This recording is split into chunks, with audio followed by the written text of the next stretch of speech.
ഞാൻ ഇന്ന് നിങ്ങളെ പരിചയപ്പെടുത്താൻ പോകുന്നത് ഒരു ഓവൻ നമുക്ക് എങ്ങനെ ഉപയോഗിക്കാം, എന്തെല്ലാം കാര്യങ്ങൾക്ക് ഉപയോഗിക്കാം, പിന്നെ അതുകൂടാതെ എങ്ങനെയാണ് അത് പ്രവർത്തിപ്പിക്കേണ്ടത്, കറക്റ്റായിട്ട് ഈ ബേക്കിങ്ങും ഗ്രില്ലിങ്ങും കാര്യങ്ങളൊക്കെ ചെയ്യേണ്ടതിനൊക്കെ എങ്ങനെയൊക്കെയാണ് ഒരു ഡീറ്റെയിൽ ഒരു ഡെമോ വീഡിയോ ആണ് കേട്ടോ.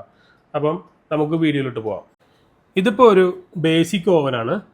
ബേസിക് ഓവനിൽ നമുക്ക് എല്ലാ ബേസിക് ആയാലും ഫുള്ളി ഇലക്ട്രോണിക് ടച്ച് കൺട്രോൾ വന്നാലും എല്ലാം ഓവൻ്റെ ഫങ്ഷനിങ് എല്ലാം ഒരേ തിയറി തന്നെയാണ്, വേറെ മാറ്റങ്ങളൊന്നുമില്ല.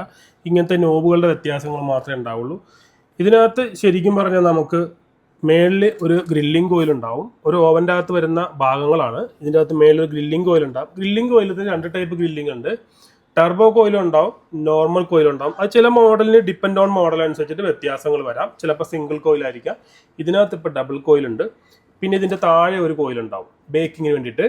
പിന്നെ അതുകൂടാതെ ഇതിൻ്റെ ബാക്ക് സൈഡിൽ ഒരു ഫാൻ കാണുന്നുണ്ടാവും നിങ്ങൾ, ഒരു റൊട്ടേഷൻ കറങ്ങാൻ, അതായത് ഇതിൻ്റെ ചൂട് മൊത്തം എല്ലായിടത്തേക്ക് എത്തിക്കാൻ വേണ്ടിയിട്ടാണ് ആ ഫാൻ ഉപയോഗിക്കുന്നത്.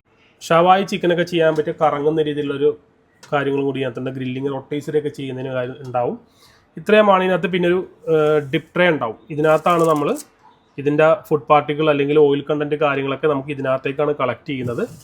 ബേക്കിംഗ് ആണെന്നുണ്ടെങ്കിൽ നമുക്ക് ഇതിൻ്റെ മുകളിൽ വെച്ച് വേണമെങ്കിൽ ബേക്കിംഗ് കേക്ക് ഉണ്ടാക്കണമെങ്കിൽ അങ്ങനെ ചെയ്യാം. ഇങ്ങനെ മേളിൽ വെച്ച് ഉപയോഗിക്കുമ്പോൾ ഒരു പ്രശ്നം എന്താണെന്ന് വെച്ച് കഴിഞ്ഞാൽ ചിലപ്പോൾ കേക്കിൻ്റെ അടിഭാഗം കരിഞ്ഞു പോകാൻ സാധ്യതയുണ്ട്. അപ്പം ഈ ഒരു ട്രേ ഉപയോഗിക്കുക. അതല്ലാന്നുണ്ടെങ്കിൽ ഈ ഒരു വയർ മെഷ് ഉപയോഗിക്കുക. കേക്ക് ഉണ്ടാക്കുന്നവർ ഈ ഒരു വയർ മെഷ് ഉപയോഗിച്ചിട്ടാണെന്നുണ്ടെങ്കിൽ എല്ലായിടത്തും ഈവനായിട്ട് സർക്കുലേഷനും കാര്യങ്ങളൊക്കെ നടക്കും. പിന്നെ അതുകൂടാതെ എങ്ങനെയൊക്കെയാണ് ഇതിൻ്റെ കാര്യങ്ങൾ ചെയ്യേണ്ടത്. ഇപ്പോൾ ഗ്രില്ലാണ് നമ്മൾ ചെയ്യേണ്ടത്. ഇപ്പോൾ നമുക്ക് ചിക്കനാണ് നമുക്ക് പൊരിക്കേണ്ടതെന്നുണ്ടെങ്കിൽ നമ്മൾ ആദ്യം ഈ ഡിപ് ട്രേ നമ്മൾ താഴെ വെക്കണം. എന്നാലാണ് ഈ ചിക്കൻ്റെ അകത്തു നിന്നുള്ള ഓയിലും മസാല കണ്ടന്റ് എല്ലാം കൂടി ഈ ഡിപ് ട്രേ നമുക്ക് ശേഖരിക്കാൻ പറ്റുള്ളൂ. ഇതില്ലാതെ ഒരിക്കലും വെക്കരുത്. കാരണം എന്താണെന്ന് വെച്ചാൽ ഈ ഒരു സർഫേസ് നല്ല ഹീറ്റായിരിക്കും. അപ്പോൾ ഇതിൻ്റെ പുറത്തേക്ക് വന്ന് വീണ് കഴിയുമ്പോഴത്തേക്കും അവിടെ കറ പോലെ പിടിക്കാൻ സാധ്യതയുണ്ട്.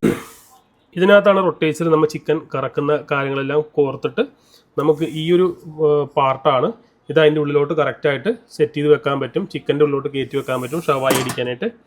പിന്നെ ഇതിൻ്റെ മുകളിൽ വെച്ചിട്ട് വേണമെങ്കിൽ നമുക്ക് ചിക്കൻ ഉണ്ടാക്കാം. അപ്പം കുറച്ച് ഹൈറ്റ് കൂടുതൽ കിട്ടണമെന്നുണ്ടെങ്കിൽ, ഗ്രില്ലിംഗ് ആണ് ചെയ്യണമെന്നുണ്ടെങ്കിൽ കുറച്ച് ഹൈറ്റ് കിട്ടണമെന്നുണ്ടെങ്കിൽ ഇത് നമുക്ക് അഡ്ജസ്റ്റ്മെൻറ്റ് ചെയ്യാൻ പറ്റും. പിന്നെ ഓരോ സ്ലോട്ടുകളുണ്ട്. ഓരോ സ്ലോട്ടിൽ നമുക്ക് ഇതിൻ്റെ ഹൈറ്റ് അഡ്ജസ്റ്റ് ചെയ്യാൻ പറ്റും. ഇതിൻ്റെ ഫങ്ഷനിങ് കാര്യങ്ങൾ നമുക്കൊന്ന് നോക്കാം. ഇതെന്ന് പറഞ്ഞാൽ ടെമ്പറേച്ചറിൻ്റെ ഒരു ബട്ടണാണ്. ഇപ്പോൾ 50 മുതൽ 250 ഡിഗ്രി ടെമ്പറേച്ചർ വരെ നമുക്ക് ഇതിനകത്ത് സെറ്റ് ചെയ്യാൻ പറ്റും. ഇതെന്ന് പറഞ്ഞ ഒരു ടൈമർ ബട്ടണാണ്.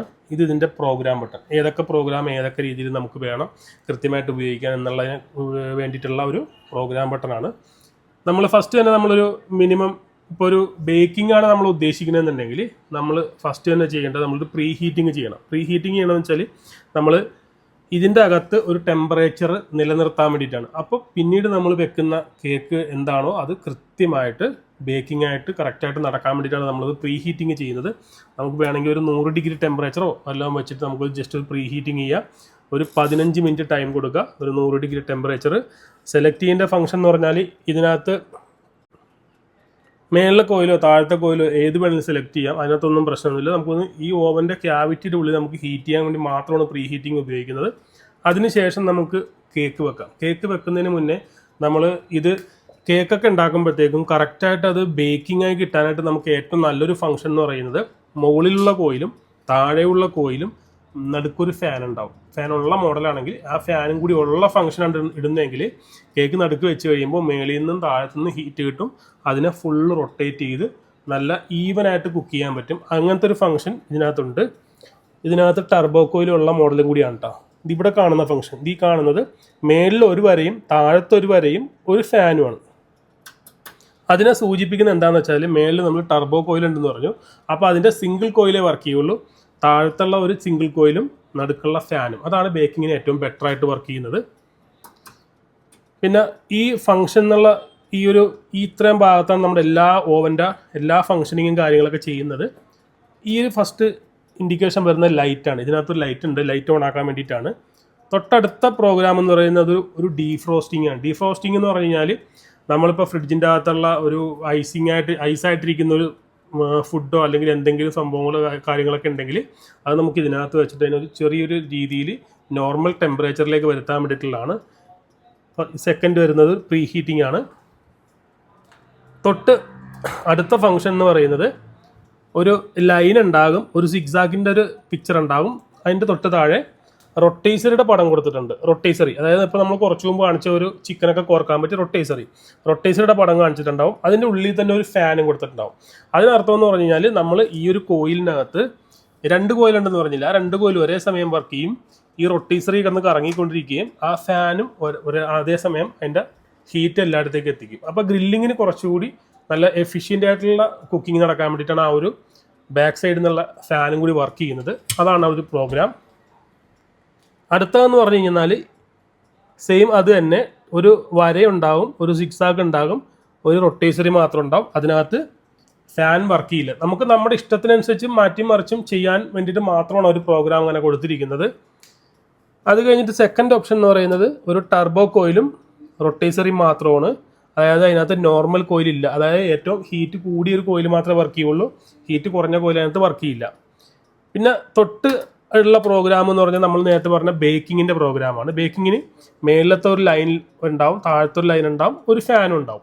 അതിനർത്ഥം മേളിലത്തെ ഒരു നോർമൽ കോയിലും താഴത്തെ ഒരു നോർമൽ കോയിലും ഫാനും, അതാണ് നമ്മൾ ബേക്കിങ്ങിന് ഉപയോഗിക്കുന്നത്.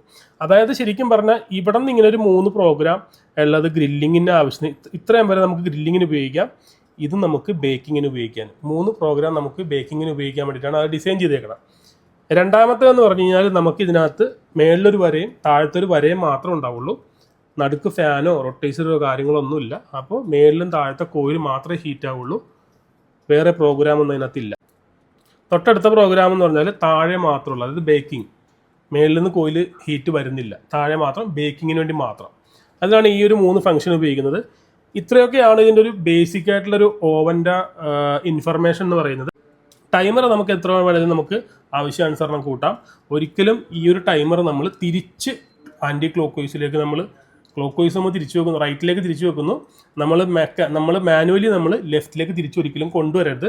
ഈ ഒരു ടൈമറിൻ്റെ ഈ യൂണിറ്റ് പെട്ടെന്ന് കംപ്ലൈൻറ്റ് വരാൻ സാധ്യതയുണ്ട്. അത് തിരിഞ്ഞ് തന്നെ സാധാരണ സ്ഥിതിയിലേക്ക് വരണം, ഇല്ലെങ്കിൽ ഇത് പെട്ടെന്ന് ഡാമേജ് ആവാൻ സാധ്യതയുണ്ട്. ടെമ്പറേച്ചർ നമുക്ക് കുഴപ്പമില്ല, നമുക്കത് പ്രശ്നമുള്ള കേസല്ല. ഏത് സമയത്ത് എത്ര വേണമെങ്കിലും നമുക്ക് കൂട്ടുകയും കുറയ്ക്കുകയും എന്ത് വേണം ചെയ്യാം. ശ്രദ്ധിക്കേണ്ട കാര്യം ഈ ഒരു ടൈമർ മാത്രം, ഇതൊരു മെക്കാനിക്കൽ ടൈമറാണ്, ടൈമർ മാത്രം നമ്മൾ തിരിച്ച് പൂർവ്വസ്ഥിതിയിലേക്ക് വരുത്തരുത്. ഇതൊക്കെയാണ് ഇതിനകത്ത് വരുന്ന ഒരു ബേസിക് ആയിട്ടുള്ള ഒരു ഇൻഫർമേഷൻ എന്ന് പറയുന്നത്. 3500 വാട്ട്സ്, 2500 വാട്ട്സ്, 2200 വാട്ട്സ്, അങ്ങനെ പല അളവുകളിൽ നമുക്ക് ഓവൻ അവൈലബിൾ ആണ്. 65 ലിറ്ററാണ് ഇതിൻ്റെ കപ്പാസിറ്റി വരുന്നത്. ഇതൊരു ബിൽറ്റിൻ ആയിട്ട് ഉപയോഗിക്കുന്ന ഒരു ഓവനാണ്. കേക്ക് ഉണ്ടാക്കാനും അതുപോലെ തന്നെ ഗ്രില്ലിങ് ചെയ്യാനും എല്ലാം നല്ല രീതിയിൽ ഉപയോഗിക്കാൻ പറ്റും. വെക്കുന്ന ക്വാണ്ടിറ്റിക്ക് അനുസരിച്ചിട്ട് നല്ല രീതിയിലുള്ള പെർഫോമൻസ് ഈ ഒരു ഓവൻ്റെ ഭാഗത്തുനിന്ന് ഉണ്ടാവും.